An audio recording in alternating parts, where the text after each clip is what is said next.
한 주간 동안 평안하게 잘 지내셨습니까?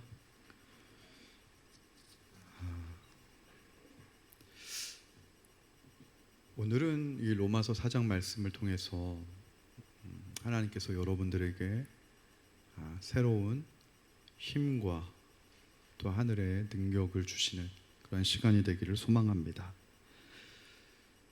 바울은요, 인간이 새롭게 시작하기 위해서 반드시 통과해야 될 위대한 복음적 선언을 로마서 2장을 통해서 합니다. 그것은 바로 율법의 행위로는 아무도 하나님 앞에 도달할 수 없다, 의롭다함을 얻을 수 없다라고 하는 충격적인 선언입니다. 여기서 제가 잠깐 행함과 행위의 차이를 좀 말씀을 드려야 될 것 같아요. 먼저 우리 기독교는 굉장히 실천적인 종교입니다. 행동하지 않는 종교가 아니라 엄청나게 행동하는 종교입니다. 그런데 하나님이 기뻐하시는 행함으로 가기 위해서는 먼저 우리가 잘못된 행위를 멈춰야 합니다. 그 잘못된 행위를 사도 바울은 율법의 행위라고 로마서 2장에서 이야기한 것이죠. 이거 예를 들면 이런 겁니다. 지난 주일이 종교개혁 주일이었습니다, 여러분. 종교개혁 주일. 그때 마틴 루터, 그러니까 루터가요, 만약에 내가 하나님, 종교개혁을 통해서 내가 위대한 인물이 되고 싶습니다, 자신의 꿈과 야망을 가지고 종교개혁을 시작했다면 그건 율법의 행위일까요? 믿음의 행함일까요? 율법의 행위죠. 하나님께서 마틴 루터를 종교개혁의 도구로 쓰시지 않았을 거예요. 하나님이 쓰실 수 있는 사람은 많거든요. 근데 루터는요, 그가 종교개혁의 아버지가 될 수 있었던 이유는 그의 자서전을 봐도 종교개혁을 위해서 태어난 사람도 아니었어요. 종교개혁을 할 생각 1도 없었어요. 근데 로마 카톨릭의 그 부패와 그 타락 앞에서 믿음의 본연의 가치를 성직자로서 지키기 위해서 로마 카톨릭의 부당한 요구들을 자꾸 반대, 나는 따를 수 없습니다 하다 보니까 이게 그 나비 효과가 나중에는 종교개혁의 거대한 파고를 가지고 오게 된 것이죠.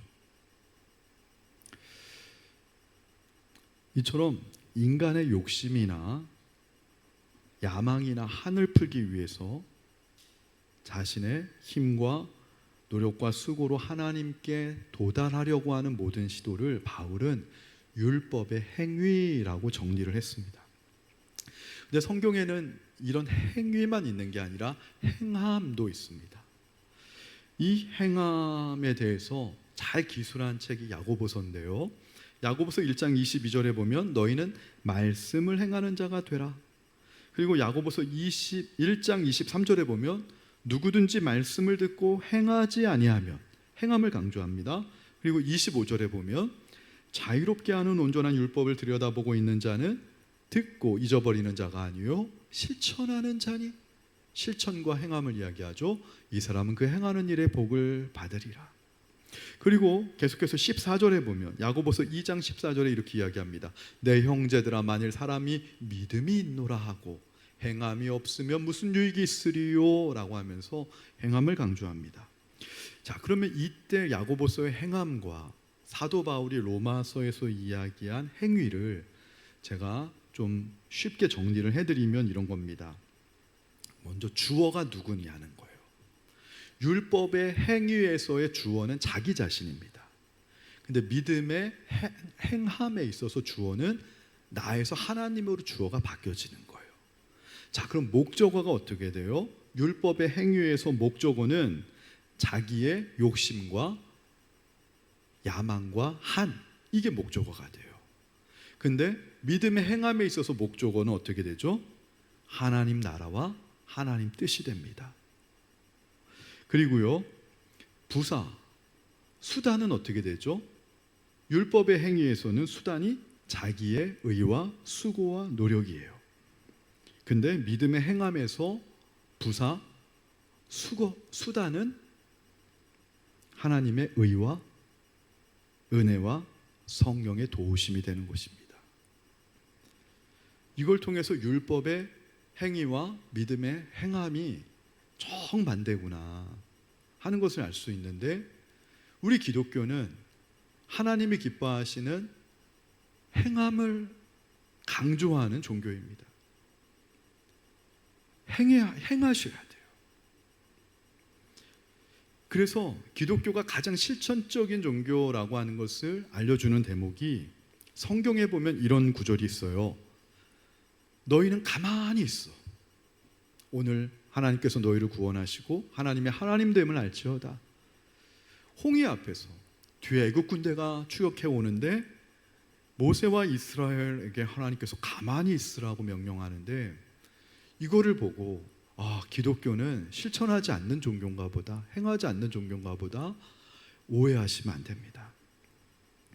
가만히 있으라고 하는 것은요, 그 어느 것보다 더 행하라는 거예요. 마치 오리가 수면 위는 유유하게 가지만 수면 아래에서는 오리발이 끊임없이 발길질을 하듯이 말이죠. 겉모양은 가만히 있을지 몰라도 마음속으로 얼마나 많은 일을 하는지 모릅니다. 죽을 각오로 일을 하는 거예요, 마음속에서는.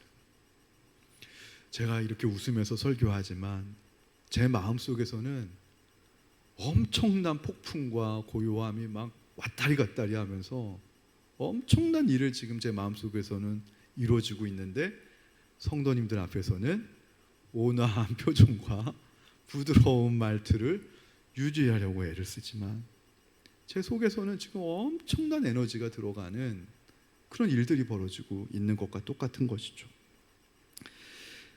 인간은요, 처음부터 율법의 행위가 아니라 믿음의 행함으로 나갈 수 없는 존재라는 거예요. 다시 말씀드릴게요. 인간이 율법의 행위를 할 때가 언제냐면, 사도 바울이 보니까 죄의 포로 가운데 있을 때예요. 죄의 권세 아래 놓여 있을 때는 율법의 행위로 다 갈 수밖에 없는 거예요. 자기 의와 자기 수고와 자기 꿈과 자기 야망을 위해 모든 우리의 행동이 나오는 거예요. 처음부터 인간이 믿음의 행함으로 가면 얼마나 좋겠어요. 하나님을 기뻐하시는 마음, 하나님의 의와 하나님의 나라를 위해 내 의와 수고가 아닌 하나님의 도우심과 성령의 인도하심과 그걸로 가면 얼마나 좋겠어요. 근데 그렇게 시작하는 인간이 없어요. 왜냐하면 성경을 봐도 사도 바울이 사울이었을 때 그가 행한 것 모든 것들이 예수 믿는 자를 잡아 죽이고 교회를 핍박하는 일이었고요. 모세가요, 애굽의 왕자로 있을 때 민족을 구원하겠다고 한 그의 열심의 행동은요, 결국 살인자로 끝나고 말았어요. 다윗은 어떻습니까? 가장 강성했을 때 다윗은 간음과 살인에 빠지고도 자기가 영적으로 어떤 죄를 짓고 있는지를 모르는 영적 불감증에 빠졌어요. 불신자에게는, 불신자가 율법의 행위로 살아가는 건 너무나 당연한 일이지만, 문제는 그리스도인조차도 우리가 아무리 하나님의 은혜를 만나고 구원의 체험과 확신을 가져도요, 우리는 죄의 낡은 습관이었던 율법의 행위에다가 이제 뭐가 생긴 거예요? 믿음의 행함을 할 수 있는 가능성이 생긴 거예요. 그러니까 엄밀하게 얘기하면 저와 여러분은 율법의 행위와 믿음의 행함, 이 두 가지가 다 짬뽕되어 있는 거예요. 상태가 좋을 때는 믿음의 행함이 나오다가 우리의 영적인 상태가 안 좋아지면 나도 모르게 율법의 행위가 나오는 것 정도의 차이예요. 도찐개찐이에요. 이제 그런데 하나님께서는 우리에게 아주 좋은 교사를 주셨죠. 고난입니다. 그래서 시편 기자는 내가 고난받는 것이 유익이라, 그 고난을 통해서 내가 주의 율례를 알았도다. 그 말이 무엇입니까? 연단을 통해서 하나님이 우리를 정금같이 나오게 하듯이 고난을 통한 연단이요, 그 내 안에 나도 모르는 숨겨져 있는 율법의 행위를 발견하는 시간이 바로 연단 맞는 시간인 거예요. 그 연단을 통해서 불순물은 걸러지고 빠지면서 점차 우리 안에 믿음의 행함이 남게 되는 것이죠. 그것이 바로 그리스도인의 성장 스토리입니다. 이 성장 스토리라고 하는 관점에서 로마서 4장을 봐야 되는 거예요. 로마서 4장은요, 사도 바울이 로마 성도들이 정말 성장하길 바랐어요. 하나님 앞에 올바른 그리스도인으로 성숙해지기를 누구보다도 열망했던 사람이 사도 바울이었어요. 마치 부모가 자녀가 잘 되기를 바라는 그 간절한 마음으로 쓴 서신이 바로 로마서 4장입니다. 로마 교회는 제가 처음에도 말씀드렸잖아요. 처음부터 성숙한 교회가 아니었습니다. 서로의 다름과 차이로 인해서 서로 분열하고 서로 정죄하고 하나 되지 못한 교회였어요. 서로 반목하는 교회였어요. 어린아이와 같은 교회였는데 사도 바울은 이 로마서를 통해서 그 어린아이와 같은 로마 성도들이 성숙한 그리스도의 사람이 되기를 바랬던 거예요. 성숙한 그리스도의 사람은 크게 세 가지가 있는데, 수요 예배 안 나오신 분들 위해서 제가 잠깐 설명해 드릴게요. 하나님과는요, 말씀으로 우리가 온전해질 수 있어요. 그리스도하고는요, 우리 그리스도의 신부가 되면 온전해져요. 그게 뭐예요? 순결함이에요. 믿음의 순결함을 지키면 예수님과 친해질 수 있어요. 성령님과 친해지는 분은요, 충성스러운 사람이에요. 육체의 강건함이에요. 말세가 되면 내가 내 영을 너희 육체에 부어주리니, 사도행전 2장 말씀이 그래서 나온 거예요. 그래서 성부 하나님과 가까워지는 사람의 특징은 말씀 위에 반드시 서 있습니다. 그래서 어떤 순간이 와도 내가 하나님의 자녀임을 말씀을 통해서 확증하고 가면 성부 하나님과 친해져요. 성자 예수님과 친해지시는 분들은 신부예요. 순결함이에요. 여러분, 순결한 그리스도의 신부가 되시길 주님의 이름으로 축원합니다. 그리고 또 교회가 부흥되려면 성령님과 친해지는 성도님들이 많이 나와야 돼요. 목회자도 성령님과 친해지고 우리 장로님, 권사님들도 성령님과 친해져야 돼요. 성령님과 친해지는 거는 강건함, 충성이에요. 충성은요, 하나님이 우리에게 주시는 은사 중에 성령의 은사 가운데 충성이 있습니다. 우리 충성속이 있잖아요. 9가지 성령의 열매 가운데 그 선물로 받으셔야 돼요. 받게 되시기를 다시 한번 축원드려요. 그러니까 이 성장 과정에서 로마 성도들을 성장하는, 영적으로 성장시키는 과정에서 빼놓을 수 없는 주장이 뭐라고요? 좀 입에는 쓰지만 몸에는 굉장히 유익한 약과 같은 선언이 율법의 행위로는 하나님의 의에 도달할 수 있는 사람이 아무도 없다라고 하는 이 선언인데, 이 선언이 로마에 있는 특별히 유대인 그리스도인들에게는 아주 뼈아픈 말이었어요. 그러나 사도 바울은 어떻게 하든지 간에 약을 먹어야 사는데 쓰다고 안 먹는 유대인에게 이거 어떻게 먹이려고 애를 쓰는 게 로마서 4장이죠. 그래서 사탕 하나 물려주고 약 하나 먹여주고 그런 겁니다. 할렐루야. 제가 오늘 여러분을 위해 준비한 사탕이 있습니다. 그 사탕이 설교 말미에 나올 것입니다. 저는 정말 여러분들이 다 복받았으면 좋겠어요. 할렐루야. 여러분들이 하나님의 은혜 가운데 강건하게 서셨으면 좋겠어요. 우리 교회가 정말 부흥되길 원합니다. 하나님 앞에 놀랍도록 쓰임받는, 아무도 흔들 수 없는 교회가 되기를 누구보다도 저는 소원하고 있습니다. 근데 그 과정으로 가기 위해서는 사도 바울이 오늘 이 이야기하면은 로마 유대인 성도들은 되게 싫어할 거 알면서도 통과해야만 되는 과정인 거예요. 율법의 행위로는 아무도 하나님의 의에 이룰 수 없다. 너희들이 그렇게 자랑하는 할례를 받아도, 너희들이 그렇게 자랑하는 율법을 준수한다 할지라도 하나님의 의에 도달할 수 없다. 근데 이 주장이 바울 개인적인 주장이 아니라 아브라함과 다윗을 끌어들이면서 이 주장을 오늘 증명해내고 있는 게 로마서 4장인데, 시간 관계상 다윗까지는 제가 얘기를 못해요. 아브라함 중심으로 오늘 이야기를 펼쳐나가려고 합니다. 아브라함은 유대인에게 있어서 굉장한 사람입니다. 믿음의 조상이고 이스라엘 민족의 정체성이에요. 아브라함부터 시작이 됐으니까요. 근데 이 유대인들은 아브라함이 받았던, 하나님께 받았던 할례 그리고 율법 준수를 통해서 선민, 하나님의 선민이 되었다, 백성이 되었다는 자부심이 있는데, 바울은 이러한 유대인의 자부심에 정면으로 반박하고 있습니다. 그게 바로 로마서 4장 1절 2절이에요. 우리 다 함께 한번 읽어볼까요? 시작. 그런즉 육신으로 우리 조상인 아브라함이 무엇을 얻었다 하리요. 2절 시작. 만일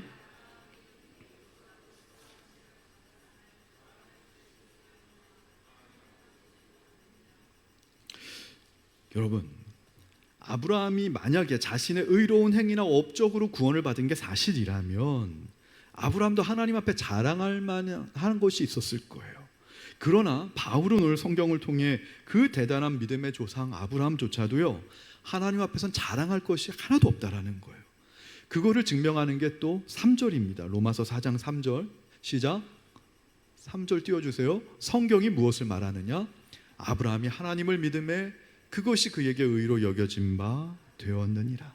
이 성경의 한 구절이 사실 인간의 모든 행위적인 자랑을 무너뜨리고요, 구원의 유일한 길은 행위가 아닌 믿음에 있음을 선포하고 있습니다. 근데 바울이 아브라함에게 믿음으로 의롭다 함이 진리라는 사실을 확인한 힌트가 있었는데, 그것이 바로 놀랍게도 아브라함이 의롭다 하심을 받은 시점이에요.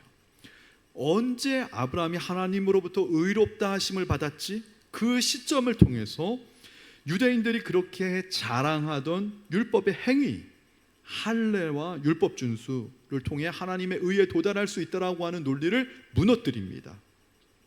자, 그 말씀이 9절 10절이에요. 9절과 10절 우리 한번 방송실 띄워주시고 한번 9절 10절 우리 한번 읽어봤으면 좋겠습니다. 시작. 그런즉 이 복이 할례자에게냐 혹은 무할례자에게도냐? 무릇 우리가 말하기를 아브라함에게는 그 믿음이 의로 여겨졌다 하노라. 10절. 그런즉 그것이 어떻게 여겨졌느냐? 할례시냐 무할례시냐? 할례시가 아니요 무할례시니라. 여러분, 쉽게 얘기하면 아브라함이 하나님으로부터 의롭다 여김을 받았다, 구원받았다 라고 하는 때가 할례 받았을 때가 아니라 무할례 받았을 때라는 거예요. 자, 그러면 무할례 받은 거와 할례 받은 시점을 알아야 되겠죠. 자, 창세기 15장 6절입니다. 우리 창세기 15장 6절 우리 한번 읽어볼까요? 시작. 아브라함이 여호와를 믿으니 여호와께서 이를 그의 의로 여기시고. 자, 하나님께서 아브라함의 믿음을 보시고 의로 여겨주신 요 때가 아브라함의 나이가 몇 세 때냐면 성경학자들은 75세 때로 추정합니다. 아브라함 나이 75세 때 아브라함이 하나님을 믿었어요. 뭘 믿었어요? 하나님의 말씀을 믿었어요. 어떤 말씀 믿었죠? 하나님은 아브라함에 두 가지 축복을 주셨어요. 땅에 대한 축복과 후손에 대한 축복이에요. 이 두 가지 사실을 믿었어요. 그러면 땅은 뭐냐? 하나님 나라를 상징해요. 우리 그냥 부동산으로만 생각하지 마시고 땅은 환유법입니다. 하나님 나라를 환유법 비유하는 거예요. 땅 하나가 상징하는 거예요. 75세 때 아브라함은 하나님의 약속을 믿었어요. 그 믿음을 가지고 하나님이 의롭다 여김을 받았어요. 근데 아브라함이 할례, 지금 문제가 되는 할례를 받을 때가 언제냐? 창세기 17장 24절입니다. 창세기 17장 24절 읽어볼게요. 시작. 아브라함이 그의 포피를 벤 때는 99세였고 할례 받을 때 나이가 몇 세죠? 99세라고 나와요. 자, 그러면 아브라함이 하나님한테 의롭다 여김을 받을 때는 할례 받을 때입니까? 무할례 받을 때입니까? 무할례시라는 거예요. 무할례시래도 아브라함이 의롭다 여김을 받을 수 있었어요. 할례가 아니라 뭐로? 믿음으로. 할렐루야. 그러니까 이것이 갖고 있는 의미는 무엇이냐면, 할례가 우리가 하나님 앞에서 의롭다 여김받는 기준이 아니라는 거예요. 하나님 앞에서 의롭다 여김받는 기준은 믿음이라는 거예요. 그리고 두 번째는 무할례 시대 아브라함이 믿음으로 의롭다함을 받았다라면, 지금 무할례자들인 이방인들도 아브라함처럼 하나님의 약속을 믿기만 하면, 하나님의 말씀을 믿기만 하면은 구원받고 의롭다 여김을 받을 수 있는 길이 열렸다라는 거예요. 이게 굉장히 바울이 볼 때는 중요한 사실이었어요. 이를 근거로 바울은 한 단계 더 나가서 아브라함이 할례자들, 유대인들의 조상만 되는 것이 아니라 이제는 무할례자들, 성도들, 이방 성도들의 믿음의 조상이 될 수 있다라고 이야기합니다. 그것이 바로 몇 절입니까? 11절입니다. 11절 우리 다 함께 읽겠습니다. 시작. 그가 할례의 표를 받은 것은 믿음으로 된 의를 인친 것이니 이는 무할례자로서 믿는 모든 자의 조상이 되어 그들도 의로 여기심을 얻게 하려 하심이라. 12절 보겠습니다. 시작. 또한 할례자의 조상이 되었나니 곧 할례 받을 자에게뿐 아니라 우리 조상 아브라함이 무할례 시에 가졌던 믿음의 자취를 따르는 자들에게도 그러하니라. 아멘. 할례를 받은 자들의 조상이 됐다는 것은 유대인들 가운데 속에서도 할례를 받았지만 이 할례가 단순히 의식으로서 할례 받은 것이지, 그래서 여기에 그 의식에 만족하지 않고 아브라함이 무할례 시대 때 하나님의 약속을 믿는 그 믿음으로 의롭다 여김을 받는 그 믿음의 발자취를 따르는 자, 바로 누구들이에요? 유대인 가운데 속에서도 그리스도교로 개종한 자들. 할렐루야. 그들이라는 거예요. 그들과 이방인 가운데 속에서도 예수 그리스도를 믿는 자들의 다 모든 조상이 되었다라는 것입니다. 근데 여기서 중요한 것이 믿음의 자취예요. Trace of faith라고 하는데요. 그럼 아브라함이 무할례 시대 가졌던 그 하나님을 향한 그 믿음을 이제는 그 믿음의 후손들이 따라가겠다. 그 믿음의 발자취를 따라, 아브라함의 믿음의 발자취를 따라 따라가겠다라고 하는 그 믿음의 자취가 그러면 구체적으로 어떤 내용이냐, 바울이 그거를 우리에게 소개해 주는 게 오늘 우리가 읽은 본문의 내용입니다. 한마디로 이야기하면 충성입니다. 아브라함이 하나님을 향해서 가졌던 충성이에요. 충성은 두 가지가 있더라고요. 첫 번째는 하나님과 내가 어떻게든지 끝까지 올바른 관계를 맺고 살아가겠다, 아브라함이 다짐했던 거예요. 그 두 번째는 그런 관계를 맺고 살아갈 때 어떤 시련이 와고 난 불신앙의 죄와는 싸워가면서 이 관계를 지켜내겠다라는 것입니다. 바로 그러한 아브라함의 믿음의 자취를 볼 수 있는 구절이 로마서 4장 18절입니다. 오늘 말씀의 주제인데요. 다 함께 읽겠습니다. 시작. 아브라함이 바랄 수 없는 중에 바라고 믿었으니 이는 내 후손이 이가 트리라 하신 말씀대로 많은 민족의 조상이 되게 하려 하심이라. 아멘. 아브라함이 하나님 앞에 충성했었던, 아브라함이 하나님 앞에 실천하지 않은 게 아니에요. 행동했었던 믿음의 행함은 무엇이냐면 바랄 수 없는 가운데 바라고 믿었다라는 것입니다. 여러분, 이것보다 더 강한 행동이 있을까요? 이것보다 더 강한 행함이 있을까요? 여러분, 그러면 이 바랄 수 없는 가운데 바라고 믿는 믿음은 무엇일까? 전 두 가지가 있다 생각하는데요. 첫 번째는 인간적인 불가능성을 인정하는 믿음입니다. 아브라함은요, 자신의 몸이 백산화되어 죽은 것 같았다는 거 19절에 보면 나오죠.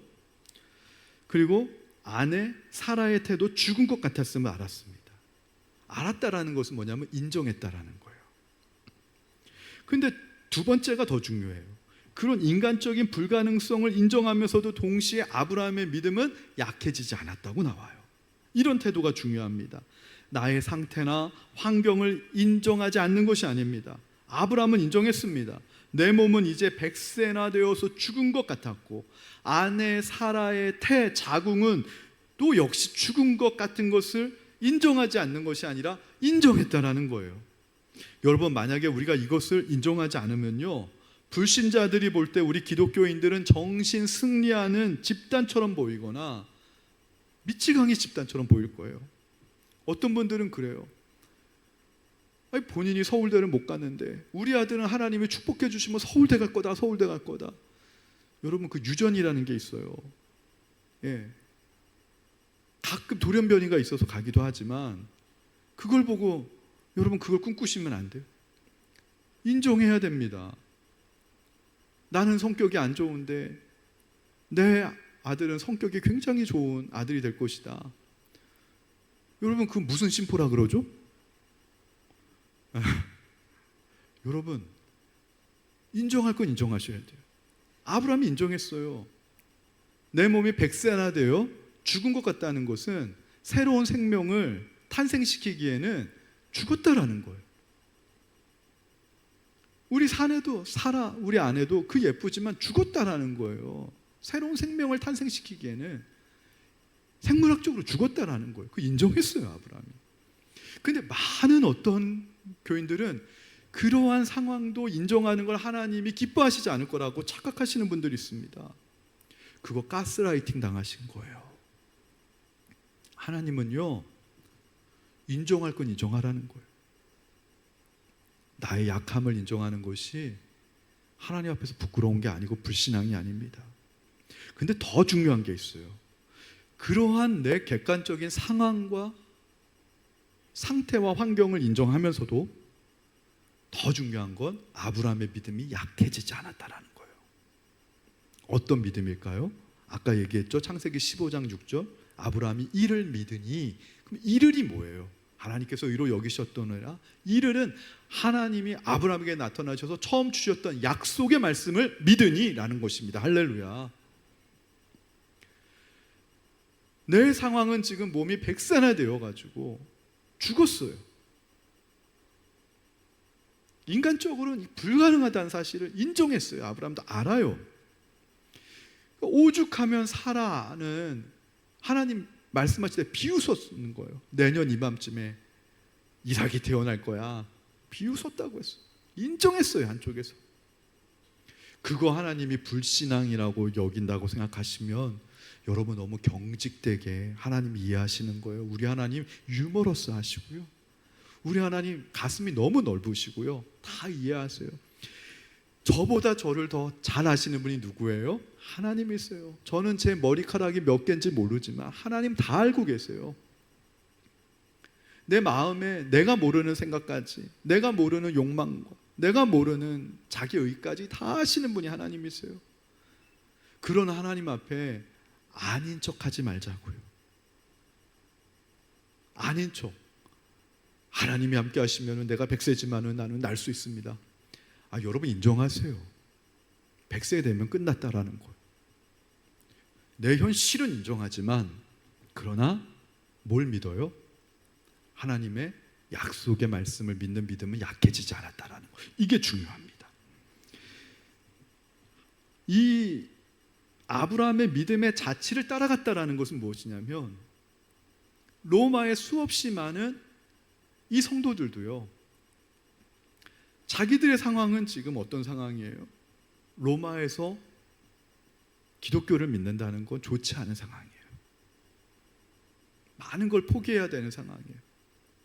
그럼에도 불구하고 바랄 수 없는 중에 바라고 믿는 그 아브라함의 믿음의 그 태도를 목숨을 걸고 따라가겠다. 그게 믿음의 자취를 따라가는 자들인 거예요.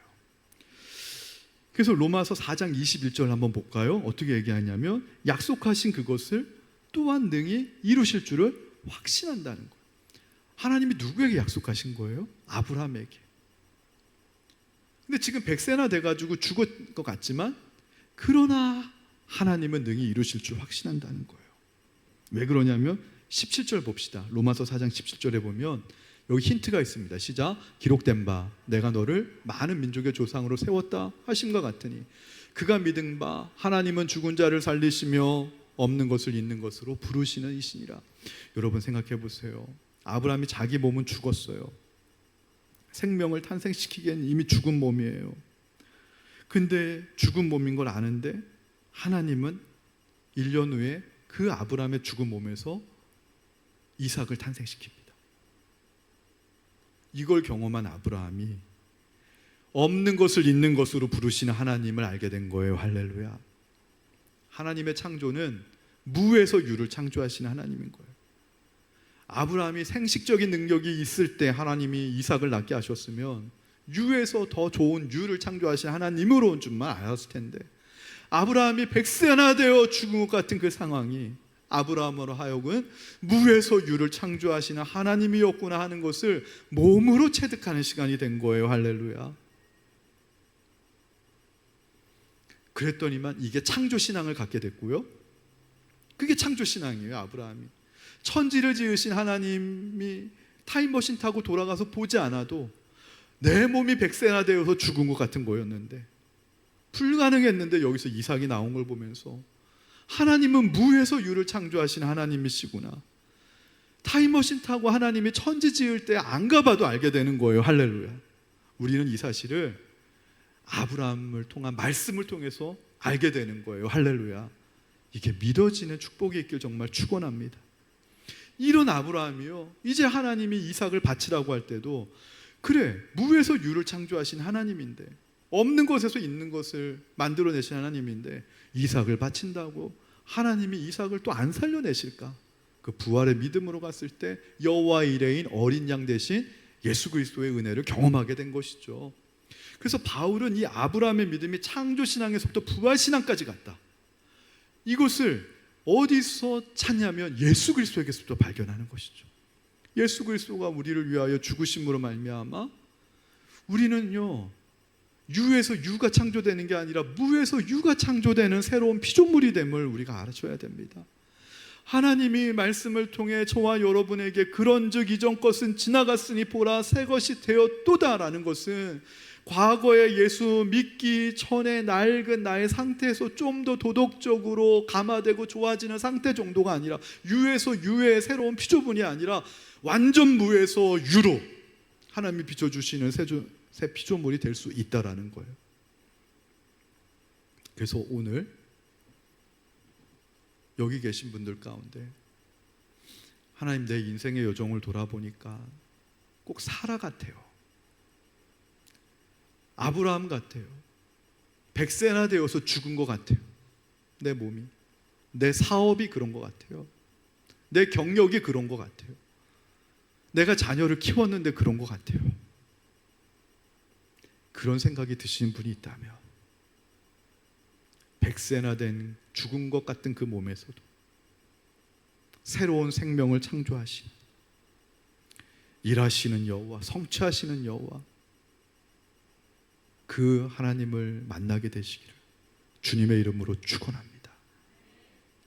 그 하나님은 반드시 살아계시기 때문에 우리의 상황을 부정하자는 게 아니에요.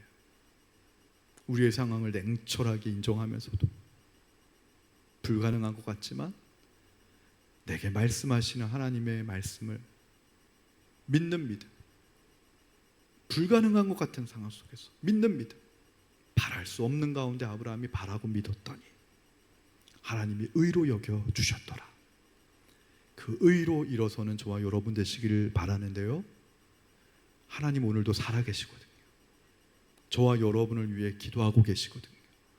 이 바울이 로마서 8장 가며 걱정하지 말라는 거예요.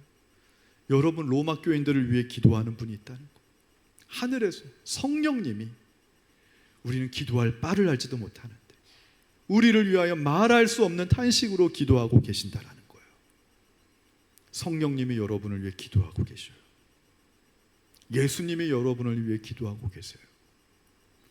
우리 교회 등록하신 모든 분들은 아시잖아요. 적어도 담임 목사는 여러분 위해 기도하고 있어요. 교족부에 올라간 여러분의 자녀를 놓고도 제 신앙의 양심을 걸고 매주 아침 기도회 때 나와서, 그리고 어디 가서나 여러분의 자녀를 위해 기도하고 있어요. 여러분의 속장님들이 여러분을 위해 기도하고 있어요. 우리를 위해 기도하고 계신 하나님이 계십니다. 그 하나님 기도하심을 믿고 믿음으로 일어서시는 저와 여러분 되시기를 바랍니다. 그래서 우리가 오늘 이 찬양을 고백하기 원합니다. 누군가 널 위해 기도하네.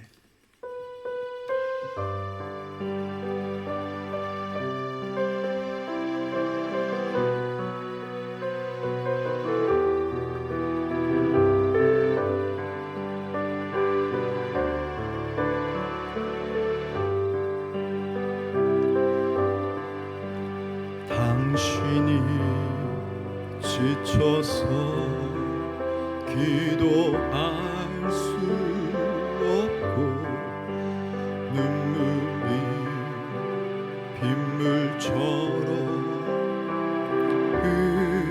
흘러내릴 때 주님은 아시네. 당신의 약함을 사랑으로 돌봐주시네. 누군가 널 위하여, 누군가 널 위하여,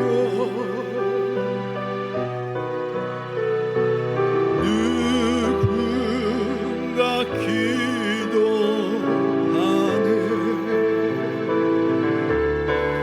내가 홀로 외로워서 마음이 무너질 누군가요? 성령님이 말할 수 없는 탄식으로 저와 여러분을 위해 기도하고 계십니다. 당신이 외로이 홀로 남았을 때, 당신이 외로이 홀로 남았을 때 당신은 누구에게 위로를 얻나? 주님은 아시네. 당신의 마음을 그대 홀로 잊지 못함을 믿음으로 고백하며 찬양합시다. 누군가 널 위하여,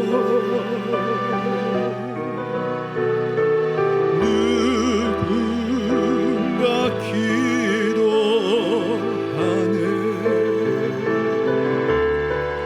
내가 홀로 외로워서 마음이 무너질 때 누군가 널 위해 기도하네. 누군가 널 위하여, 누군가 널 위하여,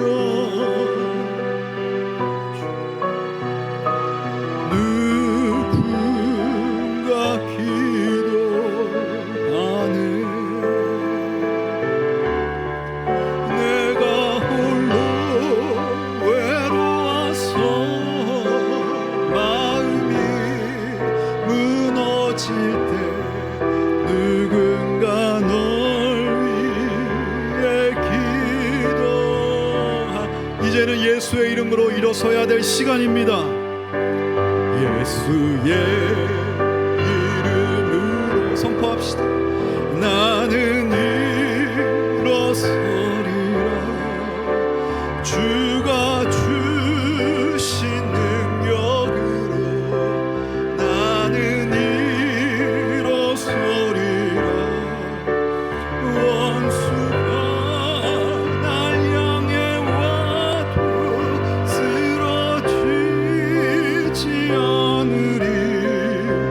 주가 주신 능력으로, 주가 주신 능력으로, 주가 주신 능력으로 일어서리. 다시 한번 선포해 볼까요? 예수의 이름으로, 예수의 이름으로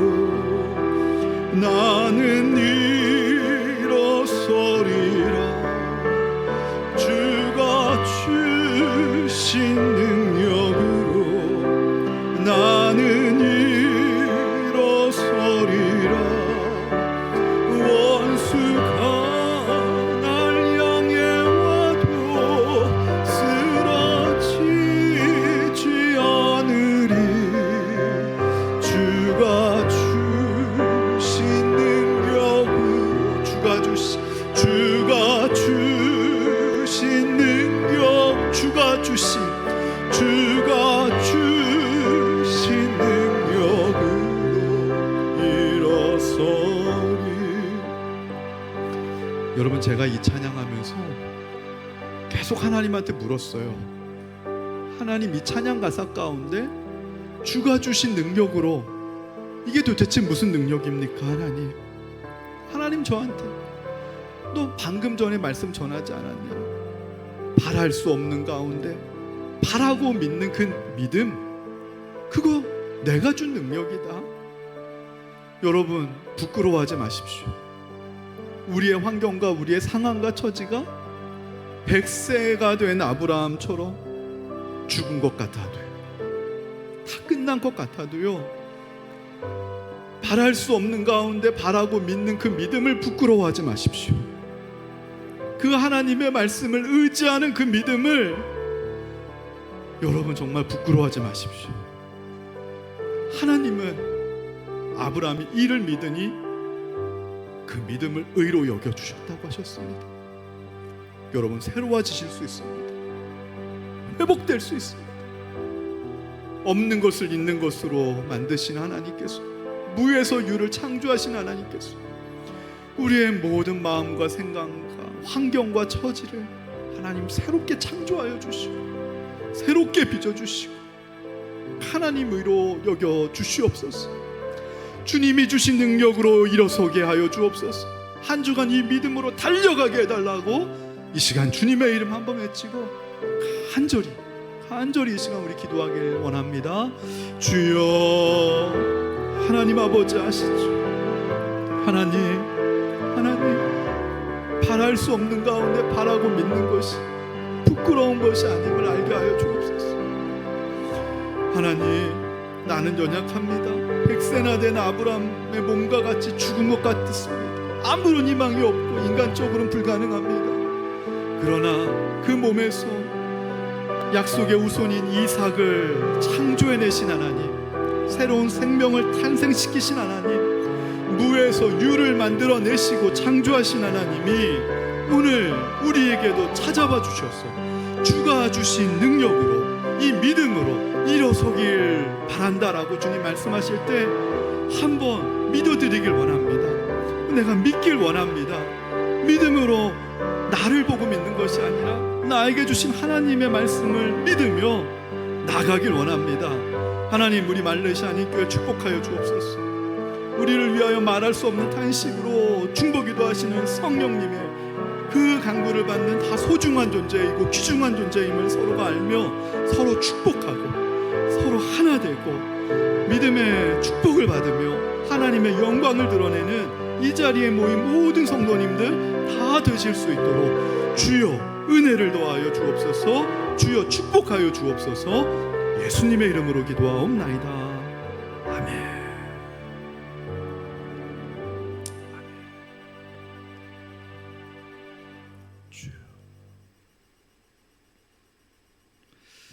모두 자리에서 일어나시겠습니다. 여러분은 세상에 나가서 빛과 소금의 사명을 감당하는 주님의 제자가 되시기를 바랍니다.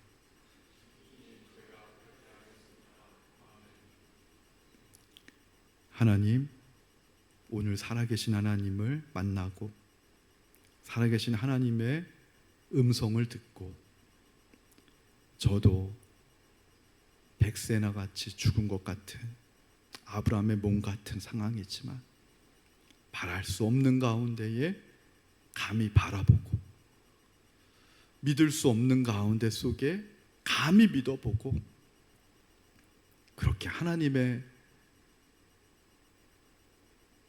말씀의 세계로 염치가 없지만 들어가 보길 원하는 그런 이 자리에 기도했던 모든 성도들의 기도를 들으시고 죽은 몸에서 새로운 생명을 나게 하신 그 하나님의 은혜와 역사가 이제로부터 영원토록 함께 하시길 간절히 축원하옵나이다.